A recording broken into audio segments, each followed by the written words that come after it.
G'day guys, Adam Franklin, walking out into the stadium, and the analogy today is that this is often like email marketing. You know, as we sort of put ourselves out there, it can be quite daunting, and we've got to remember that whilst there may be a growing audience that we're acquiring through publishing good content and putting lead magnets and flagship content out there, as that list grows, it could grow to the thousands or tens of thousands like this stadium holds.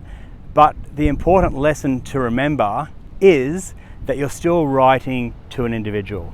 So even if there's lots of people around, write your emails, do your videos like you're addressing an individual. Because at the end of the day, even if there's 30,000 people receiving it, each individual is looking at it on their own, typically on their phone or on their computer. So make the message personalized, and that will stand you in good stead to not only overcome your nerves, but also to have a more personal and meaningful communication. Hope that helps. See you later.